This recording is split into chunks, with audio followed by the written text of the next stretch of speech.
और चलिए शुरुआत कर लेते हैं 9 बजे 9 रिपोर्टर की। तमाम सहयोगी हमारे साथ जुड़ेंगे और तमाम बड़ी खबरों का रुख करेंगे। मुंबई से अपडेट देंगे हमारे सहयोगी शुभम पांडे जो कि हमारे साथ जुड़ेंगे।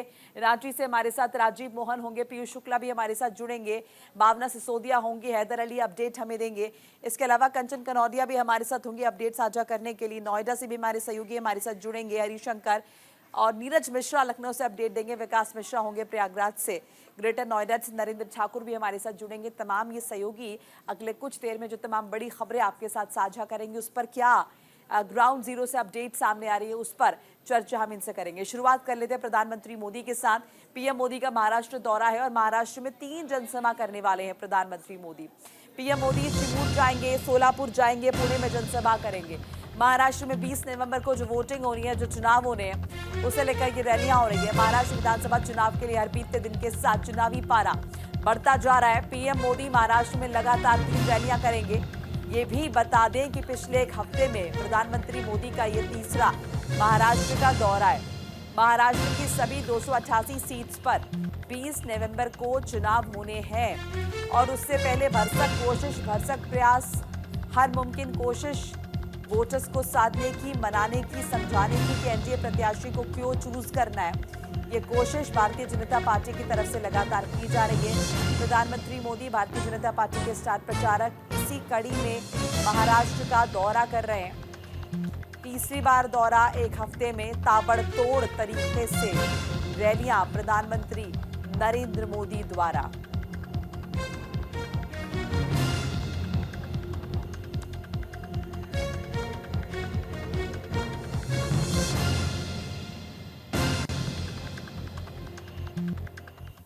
तो देखिए, महाराष्ट्र का जिक्र कर रहे हैं, विधानसभा चुनाव यहां पर होने हैं और प्रधानमंत्री मोदी हुंकार भरेंगे।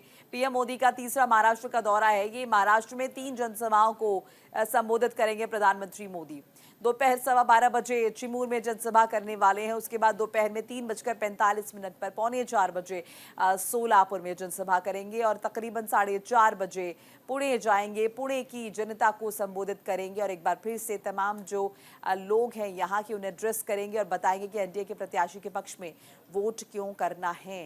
तो ताबड़तोड़ रैलियां प्रधानमंत्री मोदी द्वारा जो है वो की जा रही हैं महाराष्ट्र में और कोशिश की जा रही है कि महाराष्ट्र की जनता को साधा जाए।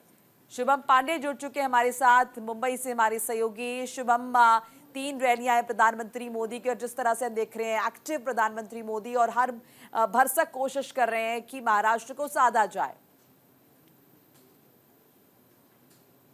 देखिए, बिल्कुल देश के प्रधानमंत्री नरेंद्र मोदी चिमूर, सोलापुर, पुणे में आज ये रैलियां संबोधित करेंगे। देखिए, ये कोशिश की जा रही है कि जिन जिन सीटों पर लोकसभा चुनाव में करारी हार का शिकस्त सामना करना पड़ा था, वो सीटें विधानसभा में अगर चली जाएंगे तो बहुत ज्यादा नुकसान जो है वो बीजेपी और उसके सहयोगी दल को हो सकती है। इसी वजह से देश के प्रधानमंत्री हो या योगी आदित्यनाथ हो, इन दोनों बड़े चेहरों को इस वक्त उन सीटों पर उतारा जा रहा है जहां पर महाराष्ट्र के लोकसभा चुनाव में बीजेपी और महायुति को हार मिली थी। देखिए, यहाँ पर मंशा एक ही है, जिस तरह से एक है तो सेफ है और बटोगे तो कटोगे, ये 2 स्लोगन, जो ये 2 डायलॉग हैं, वो इस वक्त महाराष्ट्र की राजनीति में बहुत घूम रहे से विपक्ष आड़े हाथों इनको ले रहा है। देखिए, कल के महाराष्ट्र की अगर हम बात करें तो बड़े ब्रांड के अखबारों में जो है वो कुछ एडवर्टाइजिंग छपी थी, एक है तो सेफ है, यानी एक हो तो सेफ, यानी इसका मतलब है कि हम अकेले हैं तो सेफ हैं, अगर आप बटोगे तो जाहिर सी बात है कि और भी चीजें प्रॉब्लम हो सकती है। इसी वजह से ये तमाम चीजों को ध्यान में रखते हुए प्रधानमंत्री नरेंद्र मोदी की रैलियां कर रही है और उनके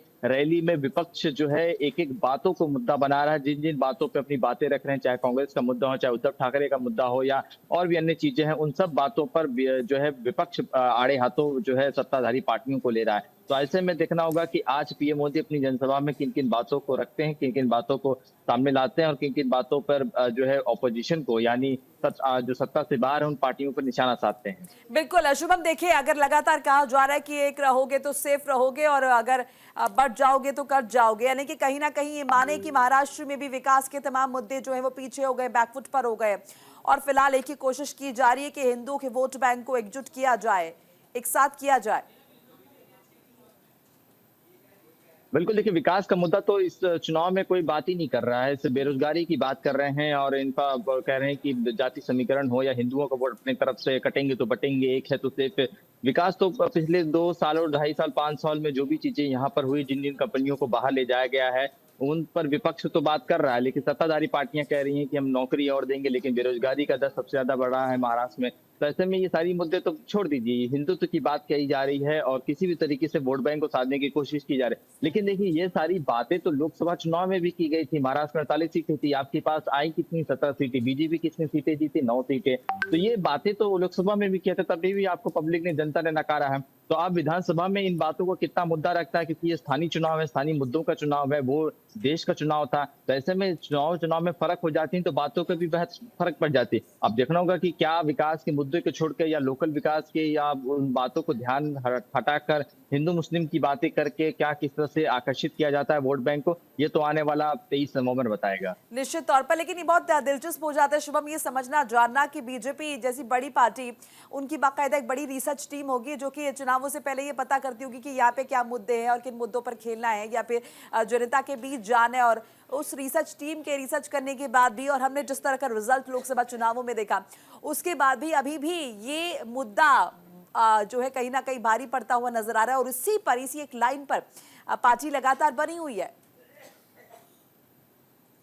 देखिए, जो बाहरी व्यक्ति आते हैं, जो स्टार प्रचारक होते हैं, जो दूसरे स्टेट से, राज्य से आते हैं, उनका साफ तौर पे होता है कि किसी भी तरीके से हिंदू या उसके जो चीजें जुड़ी हैं उस पर बात करना। देखिए, पीएम मोदी जो है दिल्ली में बैठते हैं, गुजरात के रहवासी हैं, योगी आदित्यनाथ उत्तर प्रदेश के मुख्यमंत्री यूपी में रहते हैं। तो महाराष्ट्र के स्थानीय मुद्दे हैं या जो लोकल मुद्दे हैं वो तो ठीक है, उस पर बात करने के लिए लोकल नेता, लेकिन बड़ी बड़ी बातों को और जिस तरह से जो मेन हाईलाइटिंग है जो पीएम मोदी बीजेपी की ओर से बार बार कहा जाता है, उस पर तो ये दो नेता ही अपनी भाषण लेकिन में शुभम, इस वोट शब्दों तो को। महाराष्ट्र की जनता ही देगी ना, वोट तो बाहर वाले नहीं आएंगे वोट देने के लिए। तो देखिए, लोकसभा में तो बातें हुई थी, लोकसभा में दिख गया कि कितने प्रतिशत वोट गए हैं। अब महाराष्ट्र विधानसभा चुनाव में भी इसी तरीके की बातें की जाएंगी, तो 23 नवंबर को साफ तौर पर तस्वीरें पता चल जाएगी कि किन बातों को पब्लिक अपने जहन में रखती है, किन बातों को कान में सुनती है और किन बातों को 2 मिनट में कान में जो है रख के भूल जाते हैं और मतदान किसी और को किया जाता है। ये तो लोकसभा में हमने तस्वीरें देखी, लोकसभा में राम मंदिर हो या हिंदू का मुद्दा बहुत जोर शोरों में चला था। उसके बाद अब विधानसभा में ये मुद्दे देखना होगा कि किस तरह से बाहरी लोगों के आने पर कितना फर्क पड़ता है। ये 23 नवंबर के दिन साफ तौर पर कुछ घंटे में तस्वीरें पता चल जाएंगी। निश्चित तौर पर 23 नवंबर को स्थिति साफ हो जाएगी। शुक्रिया शुभम पांडे हमारे साथ जुड़ने के लिए, जानकारी साझा करने के लिए। तो चलिए, महाराष्ट्र का तो जिक्र हम कर रहे हैं और इस बीच ये भी बता दें कि इलेक्शन महाराष्ट्र के अलावा झारखंड में भी होने। महाराष्ट्र की बात करें तो प्रधानमंत्री मोदी की ताबड़तोड़ रैलियां हैं, यहाँ पर 3 रैलियां हैं। लाडकी बहीण माझी, लाडका युवा, सगळ्यांपुढे आपुला, शेतकरी हवा